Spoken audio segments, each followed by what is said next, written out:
चलिए तो हम लोग क्वाड्रेटिक इक्वेशन स्टार्ट करते हैं। आज हम लोग क्वाड्रेटिक इक्वेशन को बहुत डिटेल में पढ़ेंगे, है ना। इसके पहले इनइक्वलिटी का कॉन्सेप्ट क्लियर है ना सबको। इनइक्वलिटी हम लोगों ने पढ़ लिया है, सब डिटेल में देख लिया है, ठीक है। क्वाड्रेटिक इक्वेशन देखिए क्या है, पहले इसकी बात करते हैं। किस इक्वेशन को हम क्वाड्रेटिक इक्वेशन बोलते हैं उनको देखते हैं पहले, ठीक है। देखिए जब कोई इक्वेशन आपका इस फॉर्म का हो, ax² plus bx plus c equal to 0 के फॉर्म का हो, एक ऐसा इक्वेशन, एक ऐसा एक्सप्रेशन जिसकी जो डिग्री है वो कितनी है 2। डिग्री का मतलब जो वेरिएबल इसमें हमने यूज़ किया उसकी जो हाईएस्ट पावर है कितनी है 2। तो ऐसे इक्वेशन को हम लोग बोलते हैं क्वाड्रेटिक इक्वेशन। ऐसी इक्वेशन की डिग्री कितनी है भैया 2 है। डिग्री कितनी है 2। डिग्री के 2 आने का मतलब क्या है, जिस भी वेरिएबल में ये एक्सप्रेशन हमारा लिखा गया है, डिग्री 2 आने का मतलब क्या क्या है ये समझेंगे पहले हम लोग। डिग्री के 2 आने का मतलब है कि इसके जो रूट्स होंगे, इसमें 2 रूट्स होंगे। इसके रूट्स कहें, इसको क्या कहें हम, जीरोस कहें। इसका मतलब जब इस एक्सप्रेशन को सॉल्व करेंगे तो इसके कितने 2 रूट्स निकलेंगे, 2 रूट्स निकलेंगे या 2 जीरोज निकलेंगे। या हम कहते हैं कि इसके 2 सोल्यूशन मिलेंगे। हमें क्या मिलेंगे, इसके 2 सोल्यूशन मिलेंगे। अगर ये x वेरिएबल में हमने एक्सप्रेशन लिखा है तो ये x एक्सिस को कितनी बार कट करेगा, इंटरसेक्ट करेगा 2 टाइम्स। या कट लिखोगे, कट और intersect x axis at 2 points. 2 points पे क्या करेगा, कट करेगा। टच भी कर सकता है, कभी कभी क्या होता है कि सिंगल पॉइंट पे क्या करता है, टच करता है। उस केस में जब टच करता है तो हम बताएंगे इसके रूट्स क्या होते हैं, फिर दोनों इक्वल हो जाते हैं। अभी डिस्कस करेंगे उसको। But most of the cases में क्या करेंगे, एक्स में अगर हमने एक्सप्रेशन इस तरह से लिखे हुए हैं तो एक्स एक्सिस को कितनी बार इंटरसेक्ट करेगा, 2 टाइम्स इंटरसेक्ट करेगा। तो इसका मतलब इसके 2 रूट्स मिलेंगे, 2 जीरोज मिलेंगे जिसको कहते हैं, इसको 2 सॉल्यूशंस मिलेंगे। मतलब x की वैल्यू अगर x में लिखा है तो 2 मिलेंगे यहाँ पर। ये x एक्सिस को कितनी बार इंटरसेक्ट करेगा, 2 टाइम्स इंटरसेक्ट करेगा या सिंगल पॉइंट पे टच करेगा। जब सिंगल पॉइंट पे टच करता है x एक्सिस पे तो उसके रूट्स क्या होते हैं, फिर इक्वल होते हैं। अभी देखेंगे उसको।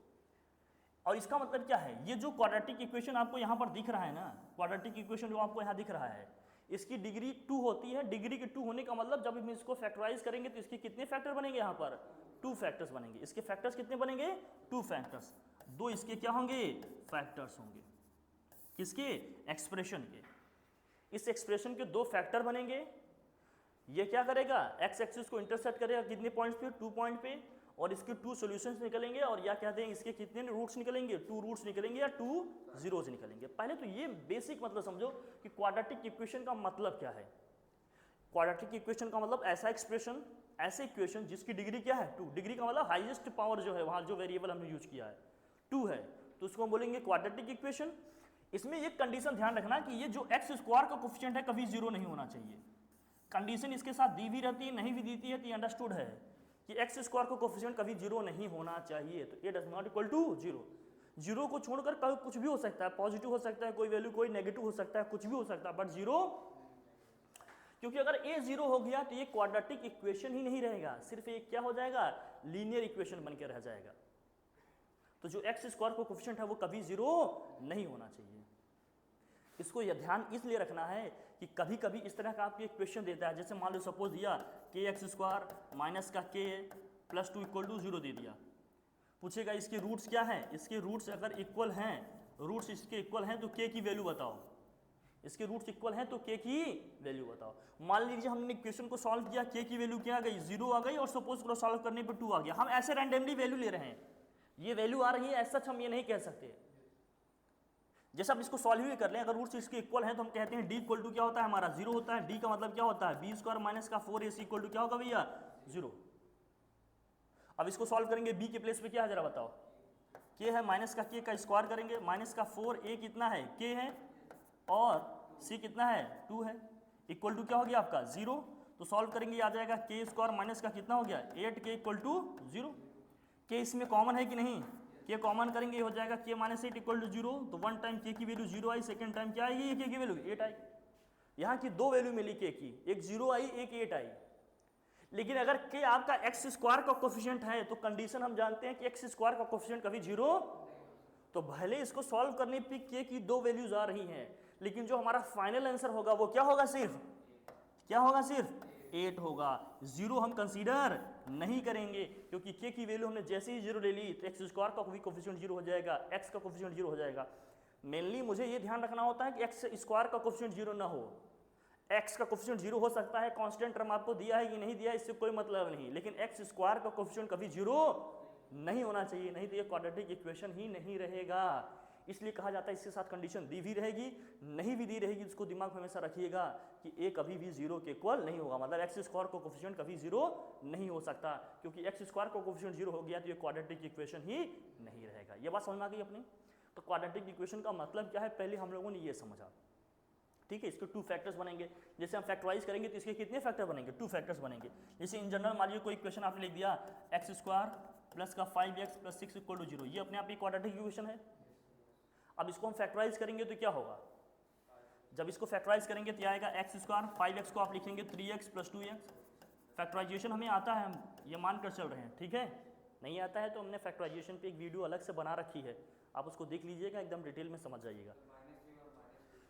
नहीं तो यहाँ प्लस है ना, तो प्लस लेना पड़ेगा बॉस। चलिए फैक्टराइजेशन पे भी अलग से हम लोग बात कर लेंगे, पहले इसको समझ लेते हैं, फिर फैक्टराइजेशन पे भी अलग से 5 मिनट हम लोग बात करेंगे। तो अब इस केस में क्या जरा देखो, इन दोनों में कुछ कॉमन दिख रहा है हमें, x कॉमन दिख रहा है, तो ये हो जाएगा x प्लस 3 आपका, यहाँ 2 कॉमन किया हमने, ये क्या हो जाएगा x प्लस 3 इक्वल टू क्या हो गया 0। तो x प्लस 3 हमने बाहर किया, बचा क्या आपके पास x प्लस 2 इक्वल टू 0। अब जरा देखो ये इक्वेशन था, इसके कितने फैक्टर बन गए, जब इसको हम फैक्टराइज करेंगे तो इसके कितने फैक्टर बनेंगे, 2 फैक्टर्स। अब 2 फैक्टर्स बने तो x की वैल्यू भी कितनी आएंगी, 2 ही आएंगी। जब हम इसको इक्वल टू 0 करेंगे तो x की वैल्यू -3 आएगी, जब हम इसको इक्वल टू 0 करेंगे तो x की वैल्यू क्या आएगी, -2 आएगी। तो -3 और -2 आएगा। -3 -2 का मतलब क्या है, अगर हम इसका ग्राफ ड्रॉ करते हैं ना, इस एक्सिस का हम क्या करते हैं, अगर ग्राफ ड्रॉ करते हैं, इसका हम ग्राफ ड्रॉ करेंगे तो अगर a इज ग्रेटर देन 0 है हमारा, तो इसका ग्राफ कुछ किस तरह का होगा बताओ जरा, ऐसे होगा, ये कॉनकेव अपवर्ड होगा। तो अगर माइनस आ रहा है, ये माइनस आ रहा है तो इसका मतलब रूट्स हमारे कहाँ होंगे, इसका मतलब रूट्स जो होंगे हमारे, रूट्स हमारे दोनों नेगेटिव हैं। एक की वैल्यू कितनी है -3 है, दूसरे की वैल्यू कितनी है -2 है। तो ये ग्राफ देखिए, ये हमारा कर्व है, ये हमारा जो कर्व है आपका क्या बना, आपका x square plus 5x plus 6 का हम ग्राफ ड्रॉ करेंगे तो ये इस तरह से बनेगा। और ये एक्स एक्सिस को कितनी बार कट कर रहा है, 2 बार। जो x की वैल्यू आती है ना, उन्हीं पॉइंट्स वो एक्स एक्सिस को क्या करेगा, इंटरसेक्ट करेगा। तो यहाँ कितना आ गया -3 और -2, तो ये ग्राफ जो भी होगा हमारा एक्स एक्सिस को कितने पॉइंट पे इंटरसेक्ट करेगा, 2 पॉइंट पे, और जो x की वैल्यू आएगी उन्हीं पॉइंट्स पे ये इंटरसेक्ट करेगा। कभी कभी क्या होता है, ये रूट्स इक्वल आ जाते हैं, जैसे मान लीजिए कभी ऐसे दे दिया आपको एक्स स्क्वायर माइनस का 4x प्लस 4 इक्वल टू 0। अब ये x माइनस 2 का होल स्क्वायर दिख रहा है हमें सीधे सीधे, जब ये x माइनस 2 का होल स्क्वायर दिख रहा है तो यहाँ भी x माइनस 2 का whole square equal to 0। x का मतलब x माइनस 2, अभी भी 2 फैक्टर ही बनेंगे लेकिन दोनों सेम हैं। तो यहाँ x की 2 वैल्यू आएंगे, दोनों क्या होंगी, सेम होगी, 2 2 दोनों आएंगे, 2 2 दोनों ही आएंगे। तो इस केस में ग्राफ कैसे बनेगा, ग्राफ हमारा अभी भी कॉनकेव अपवर्ड ही होगा, लेकिन अब ये एक्स एक्सिस को क्या करेगा, सिंगल पॉइंट पे टच करेगा, वहां टच करेगा जहां x की वैल्यू क्या है, 2 है, वहां पर टच करेगा जहां पर x की वैल्यू क्या है, 2 है। तभी हमने कहा था ना कि या तो 2 पॉइंट्स पे इंटरसेक्ट करेगा या फिर टच भी कर सकता है। तो टच वाला केस ये बनता है जब रूट्स हमारे क्या होते हैं, इक्वल होते हैं। अभी हम इनके कंडीशंस की बात करेंगे, अभी बस ये समझ रहे हैं जो हमने लिखा इनका क्या मतलब था, ये कैसे होता है, ये बात इतनी समझ में आ गई मोटी मोटी, ठीक है। अब देखिए जो इक्वेशन हमने लिखा, अभी इक्वेशन कौन सा लिखा हमने, जो स्टैंडर्ड फॉर्म का हमने लिखा ax square plus bx plus c equal to 0 लिखा। अब इनको फैक्टराइज करेंगे तो इनके क्या आएंगे भाई, 2 फैक्टर्स आएंगे, 2 रूट्स इसके निकलेंगे, 2 जीरोज निकलेंगे, है ना, 2 सॉल्यूशंस मिलेंगे। ये हम कहते हैं या एक्स एक्सिस को वो 2 बार इंटरसेक्ट करेगा, ये बात समझ में आ गई अपने को। ये जो इक्वेशन लिखा है इसको हम फैक्टराइज भी कर सकते हैं, ठीक है, फैक्टराइज करके भी इसके रूट्स निकाल सकते हैं। एक क्वाड्रेटिक फार्मूला है, उससे भी इसके रूट्स हम निकाल सकते हैं। तो क्वाड्रेटिक फार्मूला क्या है वो हम देख लेते हैं। क्वाड्रेटिक फार्मूला,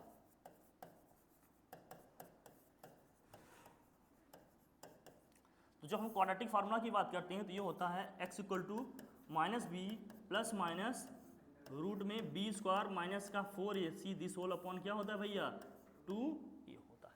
ये हमारा क्वाड्रेटिक फार्मूला। इस क्वाड्रेटिक फार्मूला से इसके रूट्स निकलेंगे। अब रूट्स कौन कौन से निकलेंगे ये समझिएगा। जैसे यहाँ पॉजिटिव और नेगेटिव साइन 2 दिख रहे हैं, तो वन टाइम जब हम पॉजिटिव साइन लेंगे तो एक रूट निकलेगा, सेकंड टाइम हम जब नेगेटिव साइन लेंगे तो दूसरा रूट निकलेगा। सपोज करिए अगर इसके रूट्स अल्फा और बीटा हैं if the roots of the equations ax square plus bx plus c equal to 0 is what alpha and beta, then alpha equal to क्या होगा, एक बार जब हम इसका पॉजिटिव साइन लेंगे क्या होगा, माइनस का b प्लस रूट में क्या हो गया ये b स्क्वायर माइनस का 4ac अपॉन क्या हो गया 2। जब हम बीटा मतलब सेकेंड रूट की बात करेंगे तो इसका हम नेगेटिव साइन लेंगे, तो माइनस का b माइनस का रूट में क्या होगा b स्क्वायर माइनस का 4ac अपॉन क्या हो जाएगा 2a। यहाँ तक कोई टेंशन वाली बात हो तो मुझे बताओ, यहाँ तक बात समझ में आ रही ना, कोई टेंशन क्लियर है।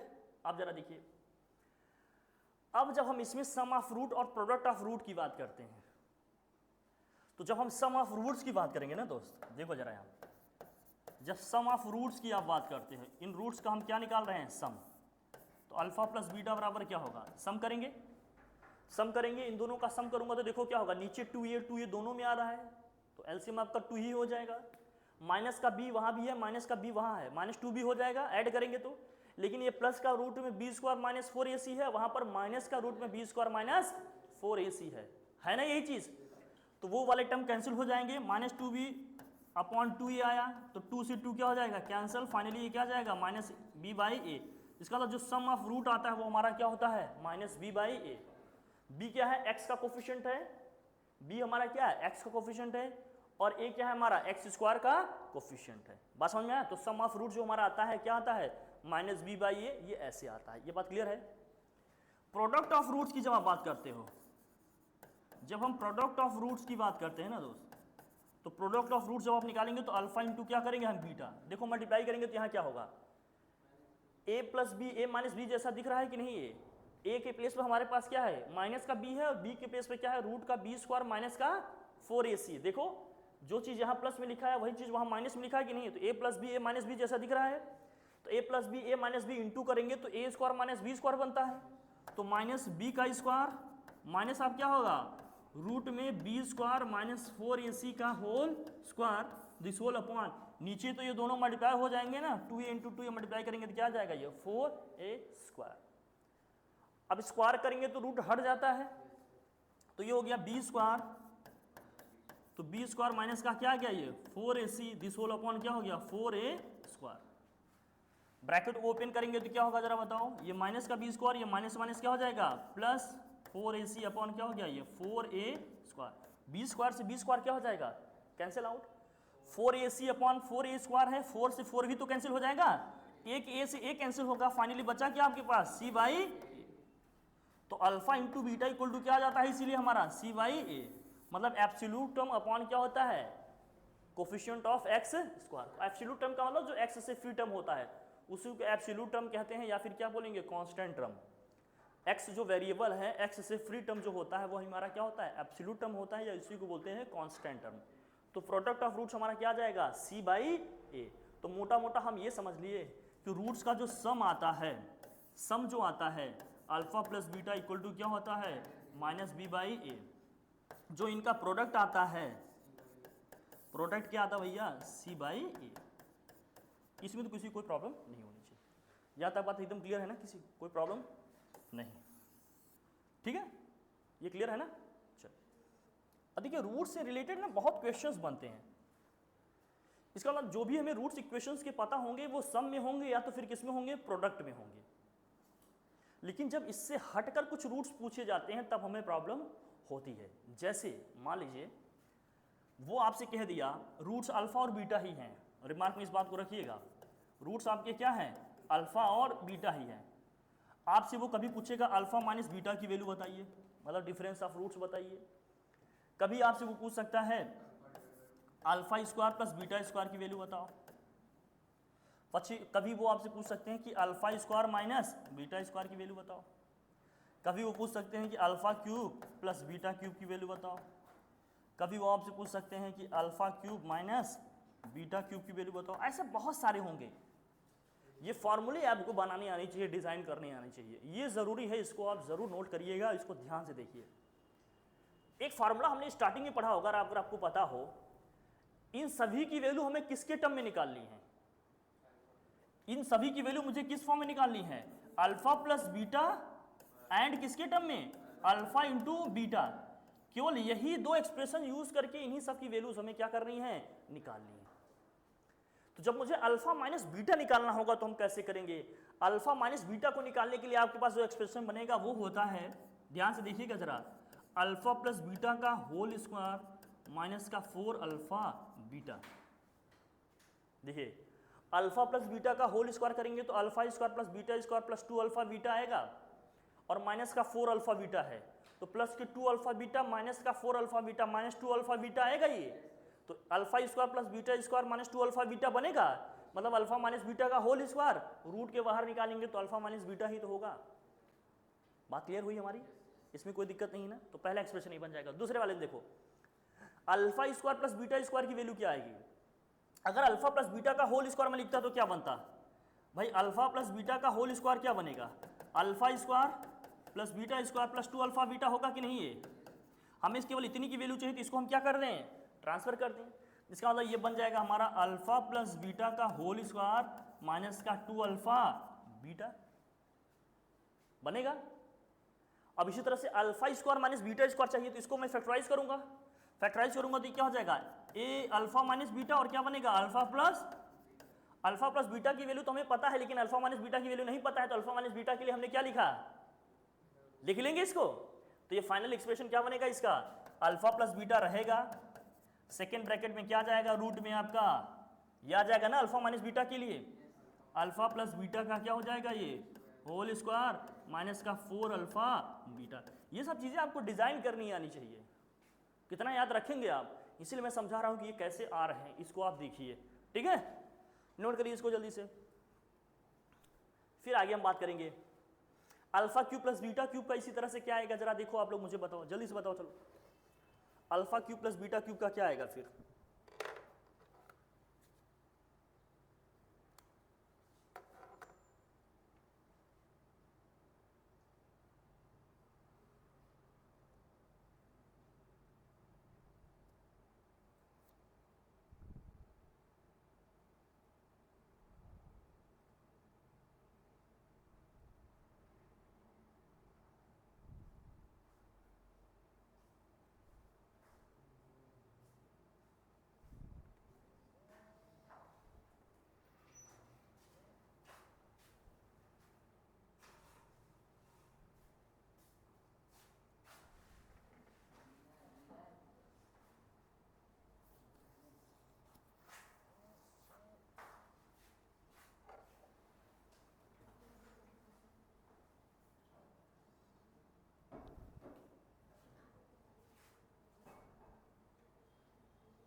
क्या आएगा बताइए?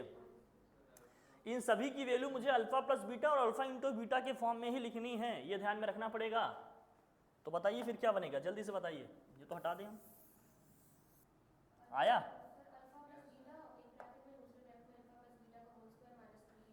हाँ तो ठीक है, वहाँ भी लिख सकते हैं। दो तरीके से इसको आप लिख सकते हैं, आपने बिल्कुल सही। देखो एक तो ये होता है कि अल्फा प्लस बीटा का अगर मैं होल क्यूब लिखता तो क्या होता है, जरा बताओ। अल्फा प्लस बीटा का होल क्यूब क्या होता है? Alpha cube plus beta cube plus 3 alpha beta alpha plus. तो देखिए इसकी हमें वैल्यू निकालनी है, तो इन सभी को मैं इधर भेजूं, इन सबको मैं जब इधर भेजूंगा तो क्या बनेगा जरा बताओ। ये बनेगा अल्फा प्लस बीटा का होल क्यूब बनेगा माइनस का 3 अल्फा बीटा और ब्रैकेट में अल्फा प्लस बीटा। यही बनेगा कि नहीं बनेगा? हाँ तुम जो कह रही थी कि दूसरे फॉर्म में भी इसको लिखा जा सकता है, और इसको तुम लिखती वही कौन सा फॉर्मूला? अल्फा प्लस बीटा भाई A cube plus B cube के फॉर्मूले से। सेकेंड ब्रैकेट में क्या होता है? A square plus B square minus A B. तो यहाँ अल्फा बीटा है तो यहाँ क्या लिखोगे? Alpha square plus beta square minus alpha beta. यही जानते हैं ना हम लोग। तो अब यहाँ देखो alpha beta alpha plus beta ये तो ठीक है, लेकिन alpha square plus beta square की वैल्यू नहीं पता है, इसको alpha plus beta alpha into beta के फॉर्म में लिखना है।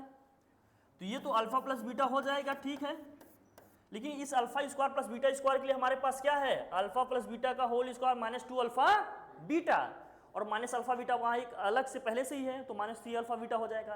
तो इसका मतलब अब जो बनेगा एक्सप्रेशन हमारा बनेगा यहाँ पर अल्फा प्लस बीटा का होल स्क्वायर माइनस का क्या बनेगा? 3 अल्फा बीटा।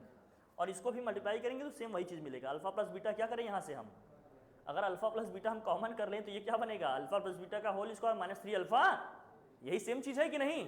तो इसको भी ध्यान में रखना पड़ेगा। वही चीज़ है सेम, लिखने के तरीके से अलग अलग चीज़ें बन सकती हैं आपको। Alpha cube minus beta cube क्या होगा? अब इसको फैक्टराइज करोगे तो क्या होगा? चलो लिख लो, तो इसको लिखो, क्या होगा जरा जल्दी बताओ। अल्फा माइनस बीटा होगा ये, और सेकेंड ब्रैकेट में क्या होगा? Alpha square plus beta square plus alpha beta. यहाँ प्लस आता है, ये ध्यान रखना पड़ेगा। अब अल्फा माइनस बीटा के लिए आपके पास क्या है? अल्फा प्लस बीटा का whole square minus 4 alpha beta, और alpha square plus beta square के लिए क्या है आपके पास? अल्फा प्लस बीटा का होल स्क्वायर माइनस 2 अल्फा, और प्लस अल्फा बीटा है तो माइनस 2 अल्फा बीटा मिलकर माइनस अल्फा बीटा हो जाएगा कि नहीं? तो फाइनली ये क्या बनेगा आपके लिए? ये बन जाएगा आपके पास अल्फा माइनस बीटा के लिए क्या लिख देंगे? अल्फा माइनस बीटा के लिए जो आता है लिख दो। ये आएगा रूट में अल्फा प्लस बीटा का होल स्क्वायर माइनस का 4 अल्फा बीटा इंटू, इसके लिए क्या लिखिएगा? ये अल्फा प्लस बीटा का होल स्क्वायर माइनस का अल्फा 2 अल्फा बीटा आएगा, तो ये इसको मिलाएंगे तो माइनस का सिर्फ क्या बचेगा? Alpha beta. अल्फा बीटा बनेगा कि नहीं? ठीक है, बाकी पावर 4 वाले पावर 6 वाले होंगे सब इसी तरह से निकल जाएंगे। अब जैसे लिख लो इसको, तो फिर बात करते हैं। लिखो,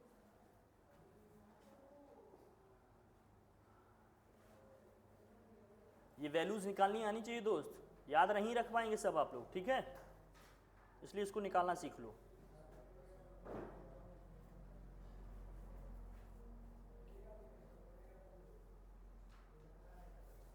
ठीक है ना? लिख लो।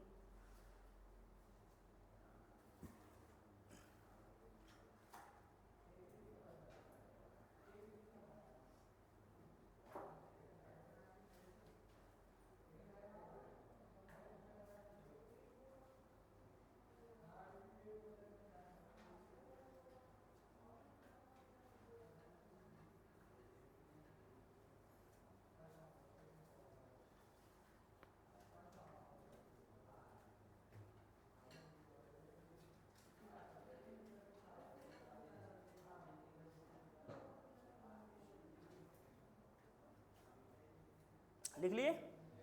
अब जरा मैं पूछूं आपसे कि alpha two the power 4 minus beta two the power 4 की वैल्यू क्या होगी, तो कैसे निकालोगे जरा बताओ। इसको आप क्या लिख सकते थे? अल्फा स्क्वायर का स्क्वायर और माइनस बीटा स्क्वायर का ए प्लस बी माइनस बी से इसको ब्रेक करेंगे तो क्या बनेगा? ये एक ब्रैकेट में बनेगा alpha square minus beta square, second bracket में क्या बनेगा? Alpha square plus beta square. Alpha square plus beta square को तो लिख लो कि अल्फा प्लस बीटा का whole square minus 2 alpha beta. इसको अगेन फैक्टराइज करो तो ये क्या बनेगा? अल्फा माइनस बीटा और अल्फा प्लस, और ये क्या बनेगा?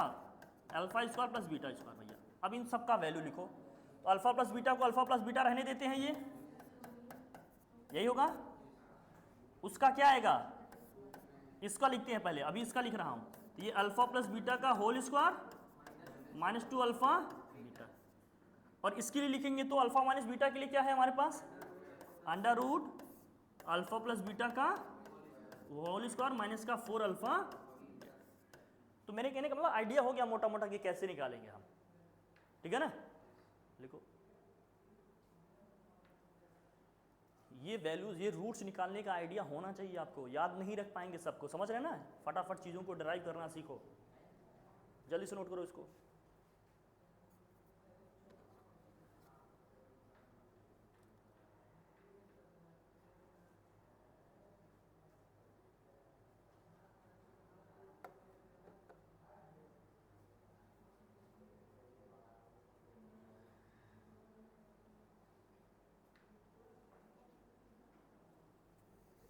ठीक है भाई, यहाँ तक किसी कोई डाउट?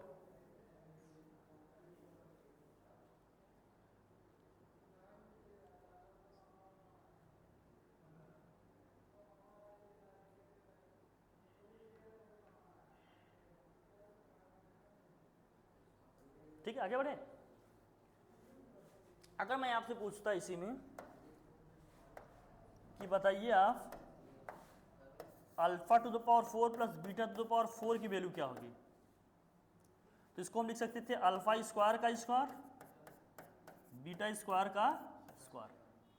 तो ए स्क्वायर प्लस बी स्क्वायर जैसा दिख रहा है, ए प्लस बी का होल स्क्वायर माइनस 2ab, तो ए के प्लेस पे अल्फा स्क्वायर है ना, तो alpha square plus beta square का क्या हो गया? होल स्क्वायर माइनस का 2 अल्फा स्क्वायर बीटा स्क्वायर, ये तो ठीक है, लेकिन इस alpha square plus beta square की वैल्यू मुझे अगेन रखनी पड़ेगी।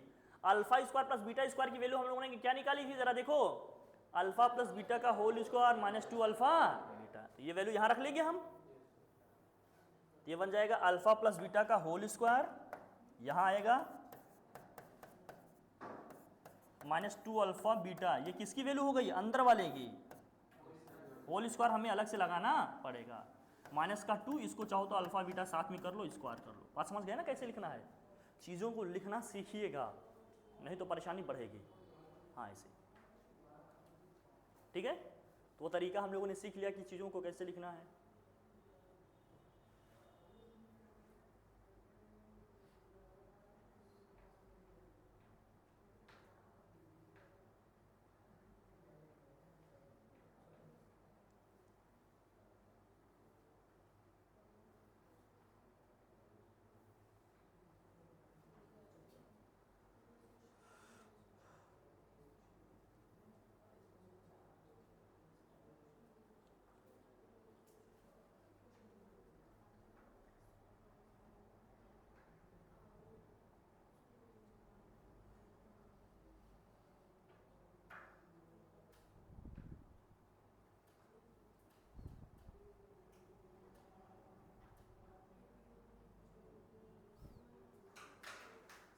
क्लियर, आगे बढ़े, लिख लिए भैया। अब जरा देखो नेक्स्ट पॉइंट लिखिएगा, लिखो if roots of a quadratic equation, if roots of a quadratic equation are alpha and beta, अगर रूट्स इस किसी भी क्वाड्रेटिक इक्वेशन के क्या है, अल्फा और, देन इक्वेशन क्या होगा, फिर क्वाड्रेटिक इक्वेशन क्या होगा, तुम पढ़ते हो एक्स स्क्वायर माइनस का alpha plus beta, alpha into beta equal to क्या होता है, 0, एक्स स्क्वायर होगा, ये होगा एक्स स्क्वायर। इसका मतलब क्या है, एक्स स्क्वायर माइनस का sum of root, x square minus का क्या होगा, सम ऑफ रूट्स प्लस का क्या है, product of root equal to 0।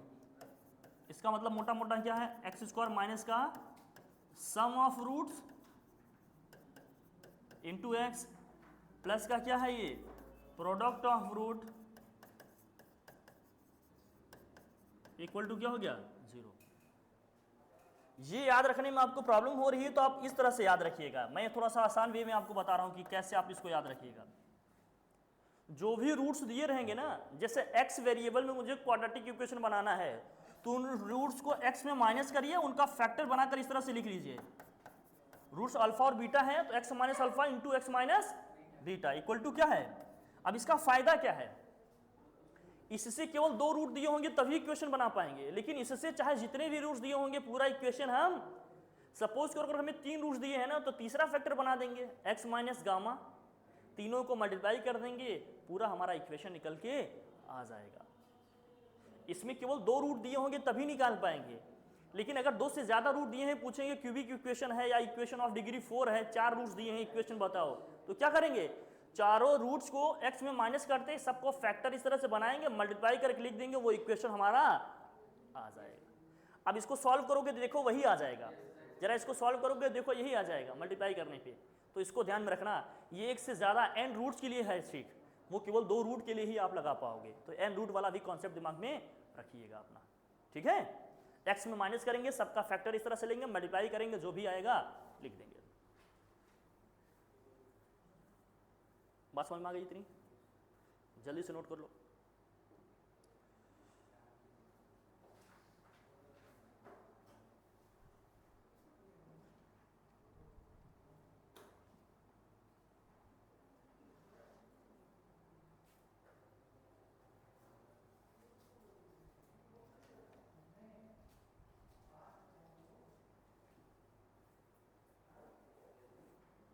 आगे बढ़े, चलो जल्दी से नोट करो।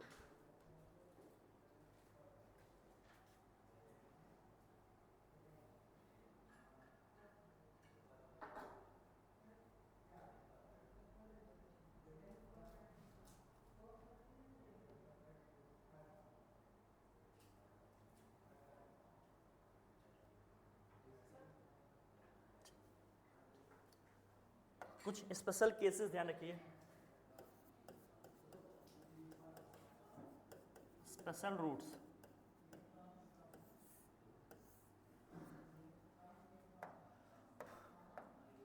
फर्स्ट पॉइंट लिखो उसमें, if roots are reciprocals, if roots are reciprocal,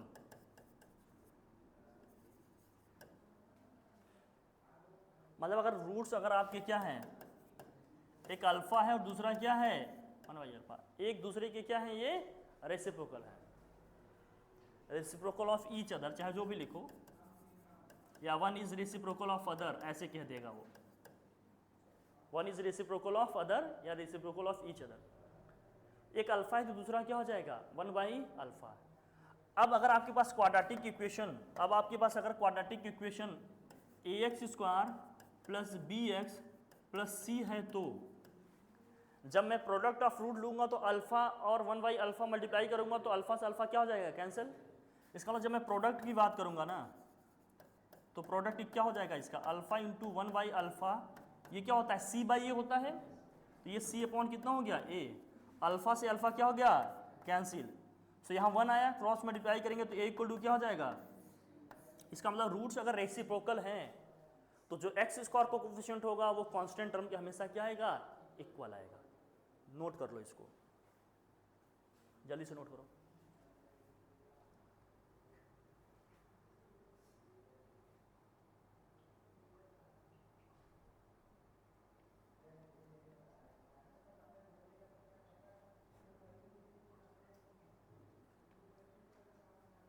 ठीक है,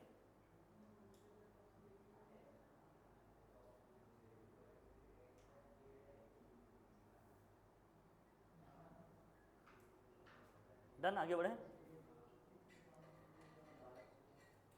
दूसरा,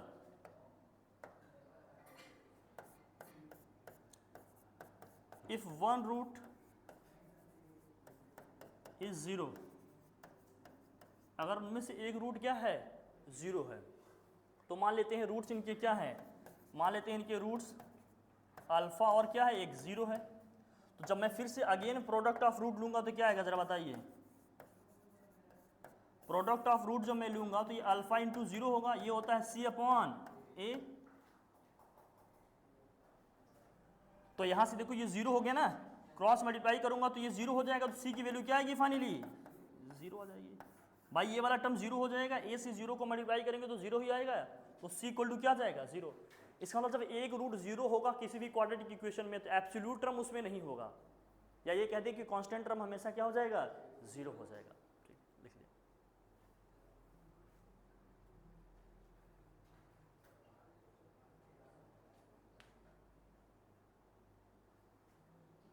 तो इसका अदर रूट क्या बनेगा, जो सेकेंड रूट है उसका क्या बनेगा भाई, सम ऑफ रूट्स इक्वल टू क्या होता है -b/a होगा, तो सेकेंड रूट उसका क्या बन जाएगा -b/a ही आ जाएगा ना दोस्त। अगर एक रूट 0 है तो सेकेंड रूट की वैल्यू क्या होगी, तो -b/a ही तो आ जाएगी भाई, -b/a होता है, एक 0 ही है तो सम करेंगे तो -b/a के बराबर आ जाएगा। लिख लो जल्दी से, नोट करो।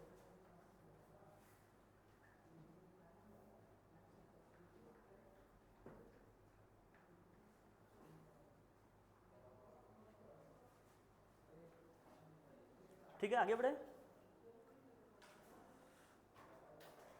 लिखो अगर दोनों रूट 0 हो तो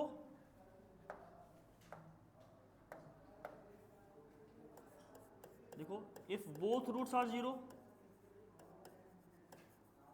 if both roots are what 0, अगर दोनों रूट 0 हो तो मतलब अल्फा भी 0 है आपका और बीटा भी 0 है, तो उस केस में सम ऑफ रूट क्या होता है जरा बताओ। सम ऑफ रूट होता है अल्फा प्लस बीटा, ये 0 ही आएगा, और ये कितना होता है -b/a, क्रॉस मल्टीप्लाई करूंगा तो यहां से b इक्वल टू क्या आ जाएगा 0 आ जाएगा कि नहीं भाई, ये पूरा 0 है, क्रॉस मल्टीप्लाई करूंगा तो b इक्वल टू 0 आ जाएगा, and product of root c equal to भी 0 आ जाएगा। प्रोडक्ट ऑफ रूट क्या होता है हमारा अल्फा इंटू बीटा तो अब दोनों जीरो हैं तो ये जीरो हो जाएगा, ये होता है सी बाई ए, तो ए को जीरो से मल्टीप्लाई करूंगा तो फाइनली क्या आ जाएगा ये। इसका मतलब जब दोनों रूट्स इक्वल टू जीरो होंगे ना तो बी भी जीरो होगा और सी भी, मतलब कांस्टेंट टर्म भी जीरो होगा और एक्स का कोफिशिएंट भी क्या होगा, जीरो होगा।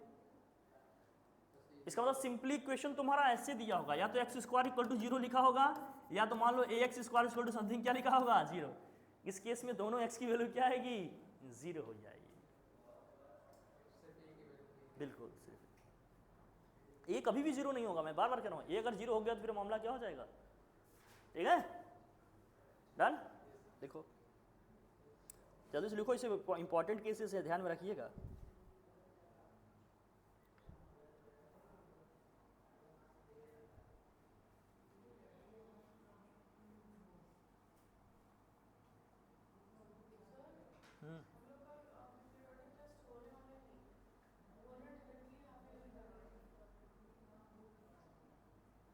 अभी बात करते हैं।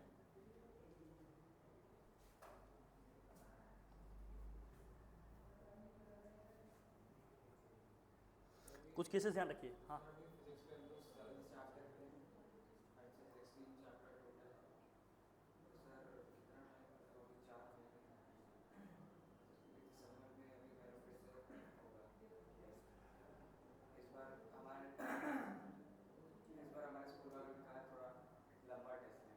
किस चैप्टर की, किस सब्जेक्ट की बात कर रहे हो? फिजिक्स। हो जाएगा, हो जाएगा, परेशान मत हो। हाँ हाँ, अलग केसेस कुछ याद रखिए। If one root is infinite,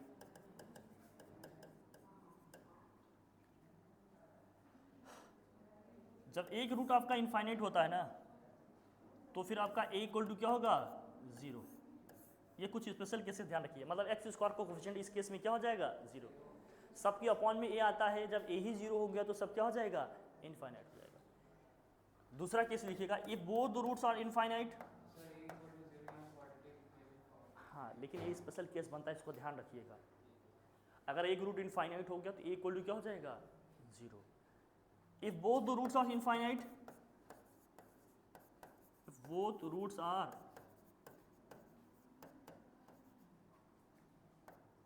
infinite, देखो इनफाइनाइट होने का मतलब इनफाइनाइटली लार्ज। इनफाइनाइट का मतलब क्या है, बहुत बड़ा नंबर है ये, इनफाइनाइटली लार्ज। बहुत बड़े नंबर की केसेस में बात कर रहे हैं, एक नंबर, एक रूट इसका बहुत बड़ा है।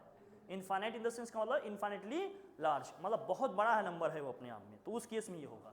इनफाइनाइट का मतलब वो इनफाइनाइट सिंबल नंबर समझिए यहाँ, इनफाइनाइट इन द सेंस का मतलब यहाँ पर क्या है, इनफाइनाइटली लार्ज, बहुत बड़ा रूट है वो। जैसे मान लीजिए एक रूट आ गया तुम्हारा मिलियन बिलियंस में आ गया, 1 लाख आ गया, 1000 आ गया, दूसरा 0.2 0.1 टाइप का, तो इग्नोरेंस वाली कैटेगरी आ जाएगी ना वहाँ पर। तो इस एक का मतलब दूसरे के कंपेरिजन में वो इनफाइनाइटली क्या है, लार्ज है। लेकिन अगर दोनों ही हो तो, मतलब दोनों इनफाइनाइटली लार्ज हो अगर तो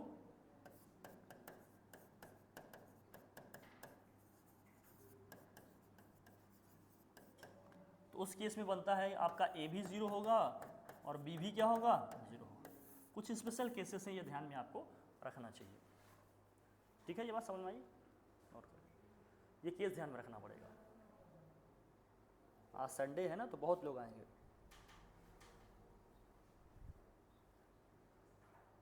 ठीक है, फिर आगे कंडीशन ये लिख लिए, नोट हुआ। जो खास है अभी उसको देखते हैं। जब हम कॉमन रूट्स की बात करेंगे, जब हम किसकी बात करेंगे, कॉमन रूट्स की बात करेंगे। मान लीजिए दो क्वाड्रेटिक इक्वेशन है, दोनों में कुछ क्या है, कॉमन रूट्स हैं। सपोज करो एक क्वाड्रेटिक इक्वेशन है आपके पास, a1x² plus b1x plus c1 equal to क्या है, 0। एंड सेकेंड क्वाड्रेटिक इक्वेशन क्या है, a2x plus b2x plus c2 equal to क्या है, a2x²। दो क्वाड्रेटिक इक्वेशन हमने ले ली है, इनमें एक कॉमन रूट है। जो कॉमन रूट है इनमें क्या है, मान लेते हैं अगर अल्फा है, दोनों का कॉमन रूट क्या है? अल्फा। हम जानते हैं जो भी इक्वेशन का रूट आता है वो इक्वेशन को सेटिस्फाई करता है। जो भी इक्वेशन का रूट आता है वो इक्वेशन को क्या करता है? सेटिस्फाई करता है। तो अल्फा पहले इक्वेशन को भी सेटिस्फाई करेगा और दूसरे सेकेंड इक्वेशन को भी सेटिस्फाई करेगा। तो अगर पहले इक्वेशन को सेटिस्फाई करेगा अल्फा, तो यहाँ क्या बनेगा जरा बताओ? ये बनेगा a1 alpha square plus b1 alpha plus c1 equal to क्या होगा? 0। भाई जहाँ जहाँ x है x के प्लेस पे क्या रख दूंगा? अल्फा। सेकेंड इक्वेशन क्या हो जाएगा फिर? a2 alpha square plus b2 alpha plus c2 equal to क्या हो जाएगा? 0। अगर अल्फा में हम इसको एक कंसीडर मतलब इक्वेशन कंसीडर करें, अल्फा स्क्वायर को आप माइंड में x सपोज करो, अल्फा को आप y सपोज करो, तो जब आपके पास लीनियर इक्वेशन होता था, अगर आपको याद हो, a1x plus b1y plus c1 equal to 0, a2x plus b2y plus c2 equal to क्या है? 0। तो क्रॉस मल्टीप्लिकेशन मेथड से एक्स वाई कैसे निकालते थे आप? याद है आपको? क्रॉस मल्टीप्लिकेशन से निकालते थे ना। जब हम x की वैल्यू निकालेंगे तो x कोफिशिएंट को हाइड करते हैं, इसके कोफिशिएंट को क्रॉस मल्टीप्लाई करेंगे। यहाँ क्या हो जाता था? b1 c2 माइनस का क्या होता था? b2 c1। फिर जब y के लिए बात करते हैं तो ये हाइड करते हैं, फिर बॉटम टू टॉप पहले मल्टीप्लाई करते हैं। a2 c1 माइनस का क्या हो जाएगा? ये a1 c2। फिर कांस्टेंट टर्म की बात करेंगे तो इनको हाइड करेंगे, मल्टीप्लाई करेंगे, क्या हो जाएगा? a1 b2 माइनस का a2 b1। ऐसे निकालते थे कि नहीं? तो यहाँ अगर अल्फा स्क्वायर को मैं x मानूँ, अल्फा को y मानूँ, कांस्टेंट टर्म हमारा c है, तो मैं यहाँ क्या लिखूँ? पहले अल्फा स्क्वायर, यहाँ क्या लिखूँगा? अल्फा, और यहाँ क्या लिखूँ? 1। यहाँ क्या बनेंगे जरा देखिए। फिर अल्फा स्क्वायर के लिए निकालूंगा तो इसको कोफिशिएंट को हाइड करूँगा, यहाँ क्रॉस मल्टीप्लाई करेंगे तो b1 c2 माइनस का क्या होगा? b2 c1। अल्फा के लिए लिखूंगा तो पहले बॉटम टू टॉप मल्टीप्लाई करेंगे। जब आप बॉटम टू टॉप मल्टीप्लाई करेंगे तो यहाँ क्या हो जाएगा? जरा देखो, ये हाइड करेंगे, a2 माइनस का a1 c2। कांस्टेंट टर्म के लिए बात करेंगे तो इसको हाइड करेंगे, a1 b2 या a2 b1 जो भी लिखो हम, माइनस का a2 b1। यही होगा। अगर स्टार्टिंग के दो एक्सप्रेशन हम लें यहाँ से यहाँ तक, ये एक बार अल्फा की वैल्यू यहाँ से निकलेगी और यहाँ से इन दोनों को ले तो एक अल्फा की वैल्यू यहाँ से मिलेगी। स्टार्टिंग के 2 अगर हमने ले लिए, ये वाला हमने ले लिया, स्टार्टिंग अगर मैं 2 लूंगा तो यहाँ से देखिए अल्फा इक्वल टू क्या होगा? एक अल्फा से तो अल्फा कैंसिल हो जाएगा, अल्फा 0 आ जाएगा। दूसरा अल्फा क्या आएगा? अल्फा इक्वल टू सिंपली क्या आएगा? इसको क्रॉस मल्टीप्लाई कर दूँ तो यहाँ क्या आएगा? b1 c2 minus b2 c1 upon में क्या हो जाएगा? ये a2 c1 माइनस का a1 c2। भाई ये सीधे आ जाएगा, मल्टीप्लाई होगा ना, तो यहाँ आ जाएगा ये चीज़, b1 c2 minus b2 c1 upon a2 c1 minus का a1 c2। सेकेंड एक्सप्रेशन से क्या बनेगा? सेकेंड को जब मैं लूंगा, मतलब जब मैं लास्ट 2 टर्म को लूंगा, तो ये सीधे मल्टीप्लाई हो जाएगा बस। अल्फा इक्वल टू यहाँ से क्या आएगा? अल्फा इक्वल टू यहाँ से आएगा a2 c1 माइनस का a1 c2 this whole upon क्या हो जाएगा? a1 b2 माइनस का a2 b1। ये दोनों तो अल्फा की वैल्यू है ना, दोनों वैल्यूज किसकी हैं? अल्फा की हैं, तो दोनों को इक्वेट कर दें। भाई ये भी अल्फा की वैल्यू है, ये भी अल्फा की वैल्यू है, तो दोनों वैल्यू सेम आएंगे ना। सो 1 इक्वल टू क्या होगा? 2 होगा। 1 और 2 को दोनों की वैल्यू रखो। 1 क्या है आपका? b1 c2 माइनस का b2 c1 this whole upon क्या है यहाँ? a2 c1 माइनस का a1 c2 इक्वल टू यहाँ क्या है? a2 c1 a1 c2 upon में क्या है? a1 b2 माइनस का a2 b1। क्रॉस मल्टीप्लाई कर दो, देखो जरा, ये हो जाएगा b1 c2 माइनस का b2 c1 मल्टीप्लाई होगा, ये क्या होगा? a1 b2 माइनस का a2 b1 this equal to क्या हो जाएगा? ये a2 c1 माइनस का a1 c2, यही सेम टर्म है ना दोनों, ये स्क्वायर हो जाएगा इसका, तो इसके लिए कंडीशन बन जाती है ये। लेकिन ये याद नहीं रखना है, ये मेथोडोलॉजी आप सीखे रहिए, ये मेथोडोलॉजी आप सीखे रहिए, इसी तरीके से करिएगा, क्योंकि ये एक्सप्रेशन याद रखना अपने आप में पॉसिबल, या याद रख भी सकते हैं बहुत लोग रट्टा मार के अपना, बट ये प्रोसीजर ध्यान में रखिएगा कि अगर इस तरह की कंडीशन दी रहेगी तो उसको कैसे सॉल्व करेंगे। इस तरह से मानेंगे, मान लेते हैं कॉमन रूट कुछ भी अल्फा टाइप का कुछ मान लेंगे, फिर उसको इक्वेशन में रखेंगे और इसको क्या करेंगे? सॉल्व कराएंगे। ठीक है, ओके, ये ध्यान में रखना पड़ेगा आपको थोड़ा सा कि कैसे चीज़ों को लेकर चलना है। डन।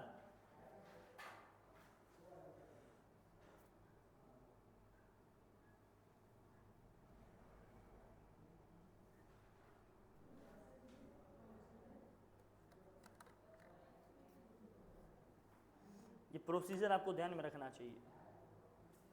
जल्दी से नोट करिए, फिर आगे बात करें।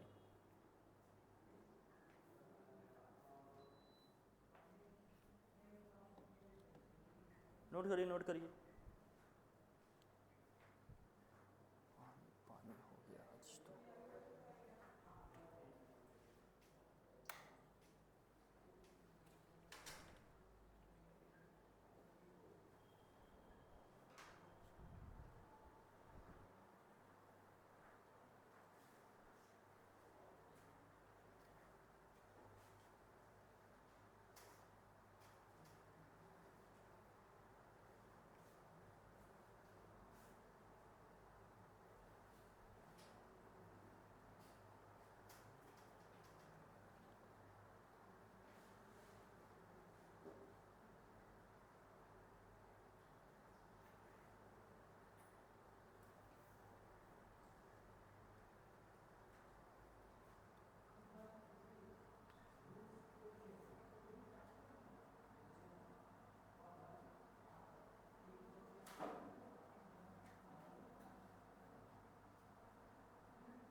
लिख लिए?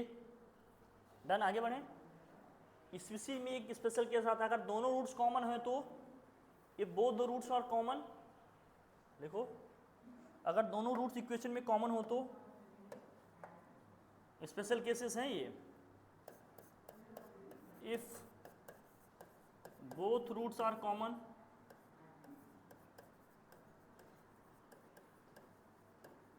अगर दोनों रूट्स कॉमन हो तो उसका केस बनता है आपका a1/a2 इक्वल टू हो जाएगा b1/b2 इक्वल टू c1 जो एक्स स्क्वायर एक्स और जो एब्सोल्यूट टर्म है वो क्या हो जाते हैं, प्रोपोर्शनल हो जाएंगे, फिर सेम रेशियो में आ जाएंगे। समझ रहे हो?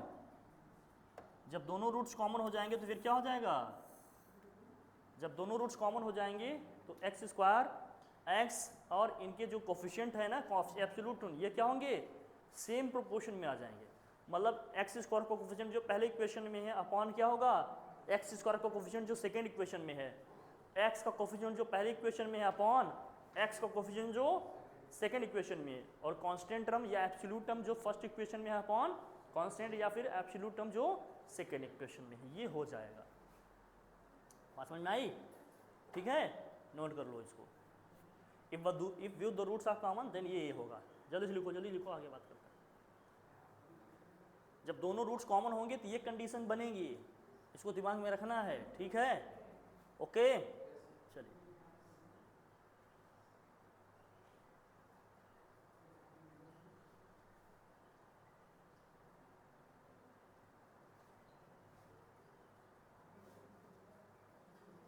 आगे बढ़े।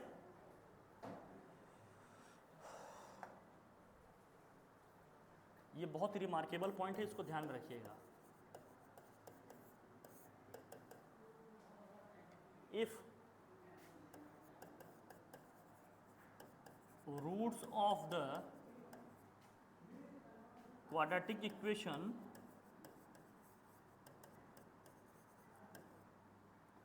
if roots of the quadratic equation ax square plus bx plus c equal to 0 are lying between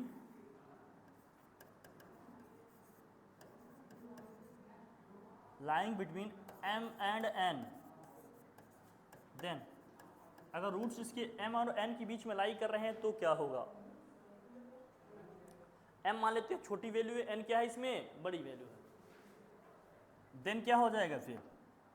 भाई रूट्स हमने क्या निकाला है, फार्मूला क्या था क्वाड्रेटिक फार्मूला से? Minus B square minus 4ac upon क्या भैया 2a। ये किसके किसके बीच में लाई कर रहा है? m और, अगर m छोटी वैल्यू है, n बड़ी वैल्यू है, तो इसका मतलब n से ये रूट बड़ा होगा और n से क्या होगा? छोटा होगा। ये ध्यान में रखिएगा, ये इक्वेशन, ये कंडीशन आपको ध्यान में रखनी चाहिए। If roots of the quadratic equation ax square plus bx plus c equal to 0 are lying between m and n, then क्या होगा? m is less than minus का b प्लस माइनस रूट में b square minus 4ac upon 2a less than क्या? n। इससे बहुत question मिलते हैं, हमने जेईई मेंस में भी देखे और किसमें? एनडीए वाले में भी हमने देखे क्वेश्चंस मिल रहे थे, है ना? कल ही तो किए थे हम लोग। ध्यान में रखिए इसको, ये कंडीशन भी हमें ध्यान में रखनी चाहिए, ठीक है?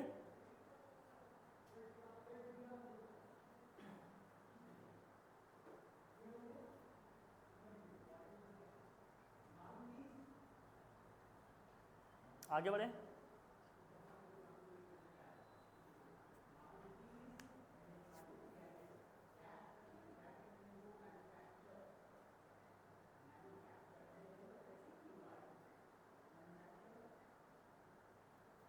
चले,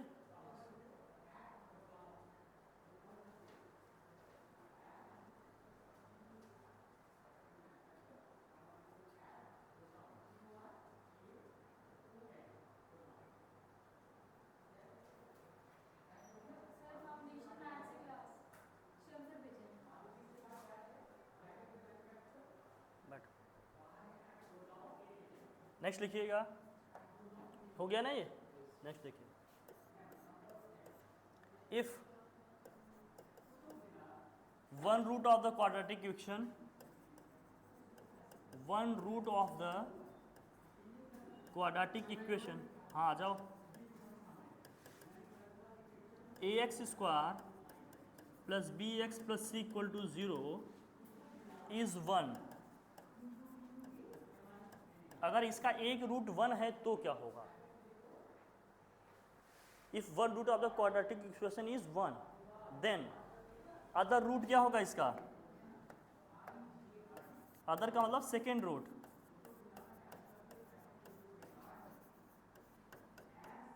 ये हो जाएगा c बाई ए। देखो कैसे होगा, मैं समझाता हूं। प्रोडक्ट ऑफ रूट क्या होता है? मान लेते हैं सेकेंड रूट हमारा अल्फा है, product of root equal to क्या होता है? c अपॉन ए होता है कि नहीं? एक रूट तो 1 हो गया, तो अल्फा इंटू 1 करूंगा तो अल्फा ही तो आएगा, यही हमारा सेकेंड रूट है c बाई ए। तो अदर रूट हमारा क्या हो जाएगा? c बाई ए। कल हम लोगों ने देखा था ना, ये c बाई क्या हो जाएगा? ए। रख लीजिए इसको।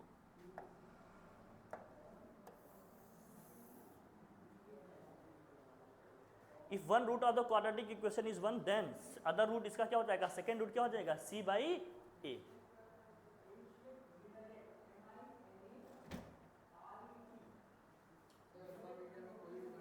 हाँ, कुछ भी 1 हो तो सेकेंड रूट हमारा यही बनेगा, ठीक?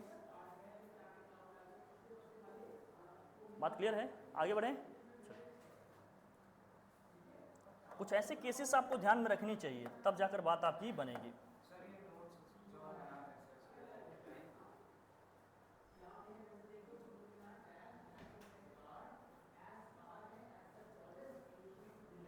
ये स्पेशल केसेस हैं, बहुत ही आपको रिच कंटेंट दे रहे हैं, इसको ढंग से लिखो और समझ के चलो, तभी जाकर क्वेश्चन सारे बनेंगे, ठीक है ना। ऐसे हर चैप्टर्स का आपका एक एक वीडियो में बना दूंगा हर चैप्टर का, ताकि कॉम्पिटिशन्स के भी क्वेश्चंस आप लोग इजीली क्या कर लें, सॉल्व कर लें। आगे बढ़े भैया।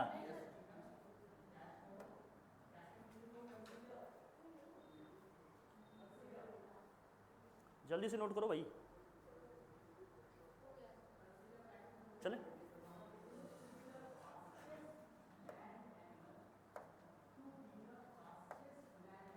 अब देखो अगला केस लिखो, if ax square plus bx plus c is greater than 0,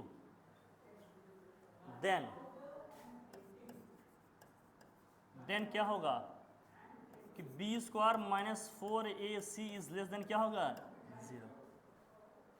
ये भी ध्यान में रखिएगा।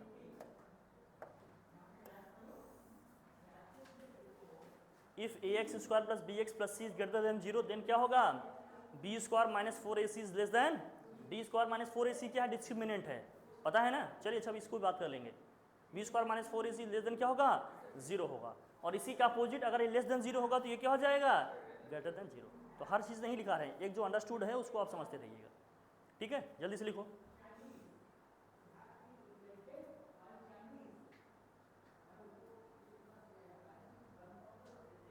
क्लियर है? और लोग नहीं आए क्या अभी?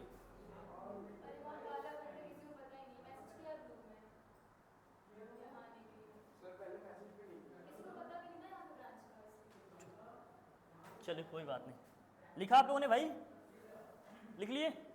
आओ अब डिस्क्रिमिनेंट पे एक बार डिटेल में बात कर लेते हैं कि डिस्क्रिमिनेंट क्या होता है। चलो डिस्क्रिमिनेंट क्या होता है बताओ जरा। डिस्क्रिमिनेंट को हम लोग डी से रिप्रेजेंट करते हैं। डिस्क्रिमिनेंट एक पैरामीटर होता है जो इसके बारे में बताता है, बताओ। एग्जिस्टेंस में रूट्स की नेचर के बारे में बताता है। टेल्स अबाउट द नेचर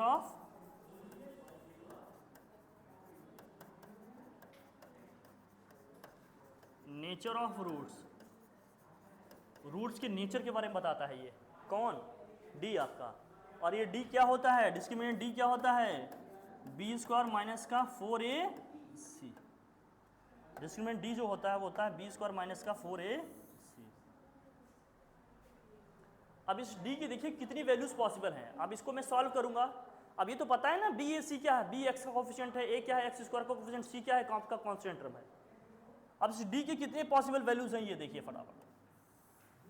हम इसको सॉल्व करेंगे तो एक बार डी आपका पॉजिटिव आ सकता है, वन टाइम डी आपका क्या आ सकता है, नेगेटिव आ सकता है। इन अलग अलग केसेस को हम लोग देखते हैं जरा। जब आपका डी ना पॉजिटिव आए, जब डी आपका क्या है नेगेटिव आए, जब आपका डी क्या है 0 आए, सब अलग अलग केसेस देख लेते हैं। पहले केस की बात करते हैं। जब आपका ये डी जो है ग्रेटर देन 0, ग्रेटर देन 0 होने का मतलब क्या है, पॉजिटिव आए।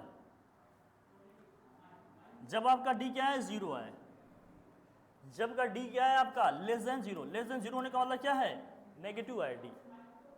देखिए जब डी आपका पॉजिटिव आता है ना तो रूट्स हमारे क्या होते हैं, रियल एंड क्या होते हैं, रियल एंड अनइक्वल होते हैं। इसी को दूसरी लैंग्वेज में लिखा जाता है डिस्टिंक्ट। क्या है ये, डिस्टिंक्शन। जब ये ग्रेटर देन 0 होगा मतलब पॉजिटिव होगा तो रूट्स हमारे क्या होते हैं, रियल एंड अनइक्वल या डिस्टिंक्ट होंगे, ठीक है। जब ये क्या होता है इक्वल टू 0 होता है, जब ये इक्वल टू 0 होता है तो रूट्स हमारे क्या होते हैं, रियल एंड इक्वल। और जब ये क्या है लेस देन 0 हो तो रूट्स हमारे क्या होते हैं, इमेजिनरी एंड अनइक्वल।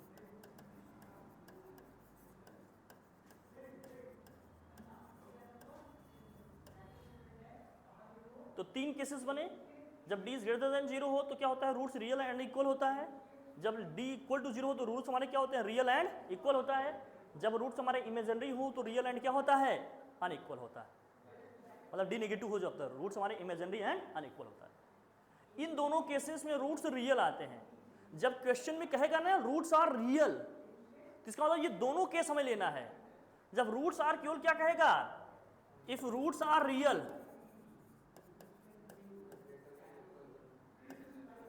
तो दोनों लेना पड़ेगा, D is greater than equal to क्या लेना पड़ेगा, 0। ये दोनों कंडीशन हमें लेकर चलनी पड़ेगी। ओनली रियल बोलेगा तो greater than equal to 0, real and equal या इक्वल रूट्स बोलेगा तो डी इक्वल टू 0, केवल रियल बोलेगा, अनइक्वल बोलेगा तो ये। ओनली रियल बोल दिया तो D is greater than equal to 0, क्योंकि दोनों केसेस में रूट्स क्या आ रहे हैं, रियल आ रहे हैं। इसमें भी दो केसेस बनते हैं, हाँ उसमें भी, उसमें इमेजिनरी अनइक्वल ही मिलेंगे हमेशा, हमेशा अनइक्वल, ये ध्यान रखना। जो डी इज ग्रेटर देन, ये आपका 0 है, इसमें भी दो केसेस बनते हैं दोस्त, ये भी हमें समझना पड़ेगा। इसमें भी दो केसेस बनेंगे। पहले केस की बात करते हैं।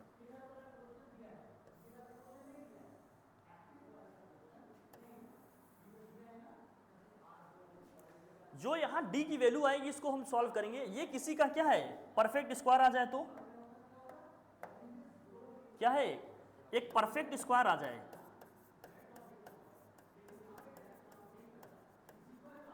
परफेक्ट स्क्वायर का मतलब समझते हो, जैसे डी को सॉल्व करने पे 1 आ गया, 4 आ गया, 9 आ गया, 16 आ गया, 25 आ गया, मतलब जो वही नंबर आ रहा है पॉजिटिव आ रहा है, किसी न किसी का क्या है वो स्क्वायर है। तब उस केस में जो हमारे रूट्स होते हैं ना दोस्त, उस केस में जो हमारे रूट्स होंगे वो क्या होंगे, रैशनल एंड क्या होगा, अनइक्वल।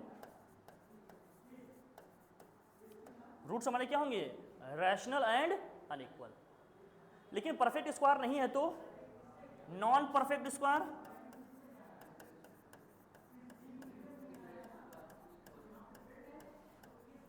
तब रूट्स हमारे क्या होंगे, इररेशनल एंड अनइक्वल।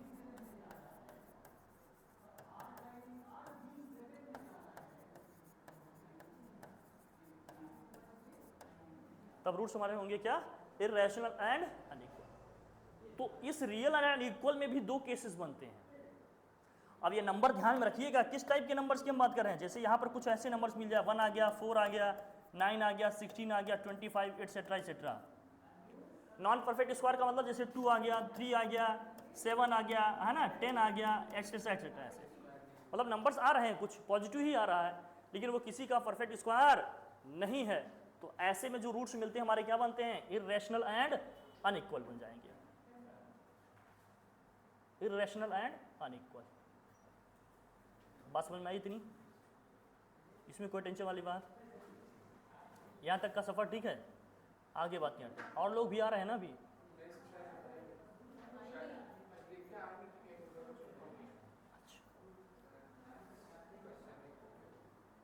कौन से पूरे डिस्कस हटाए से, जूम इन, जल्दी से नोट डाउन करो।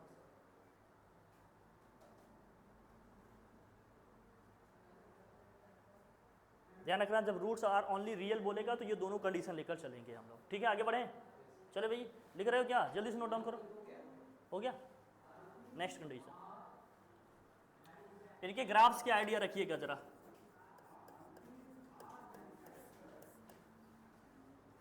ठीक है, जो इक्वेशन हमारा ना वो क्या है, ax square plus bx plus c equal to 0 है।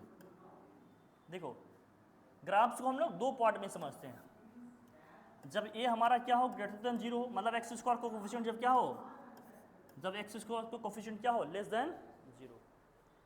जब एक्स स्क्वायर को कोफिशिएंट ग्रेटर देन 0 होगा, और सेकेंड में हम ले रहे हैं जब एक्स स्क्वायर को कोफिशिएंट क्या हो, लेस देन 0 हो।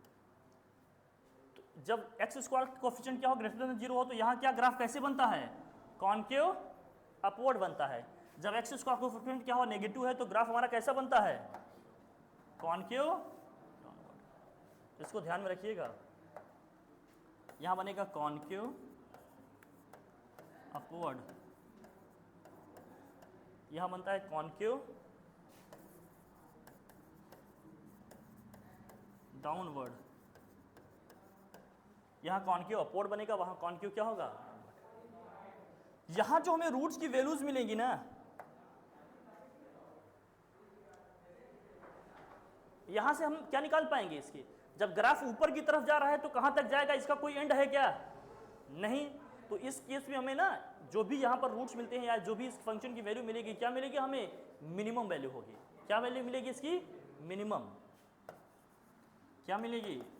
मिनिमम ऑफ, या मिनिमम रूट्स या मिनिमम वैल्यू पूछेंगे, तो मिनिमम वैल्यू इसकी क्या होगी भाई? माइनस का B square minus 4ac upon 4 minimum value आएगी।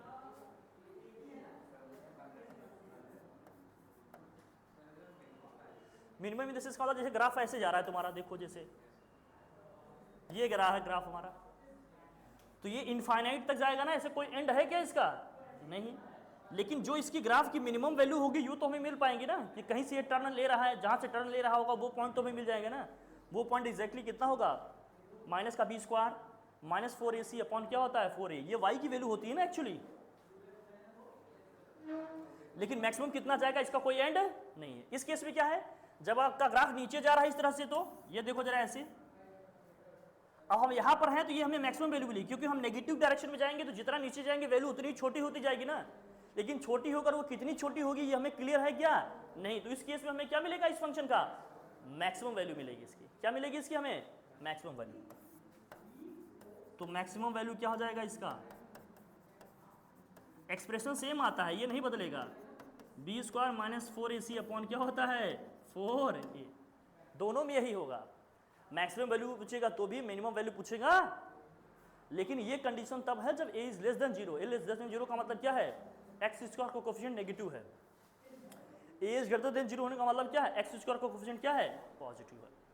तो ये हमने क्वाड्रेटिक इक्वेशन का एक मोटा मोटा ओवरऑल पूरे कॉन्सेप्ट डिस्कस किया आप लोगों से, ठीक है। ये कॉन्सेप्ट्स हैं, इनको आप ध्यान से देख लीजिए, रिवाइज करके फिर क्वेश्चंस करेंगे तो क्वेश्चन आप लोगों से बनेंगे, नो डाउट, इसमें कोई प्रॉब्लम नहीं आएगी, ठीक है।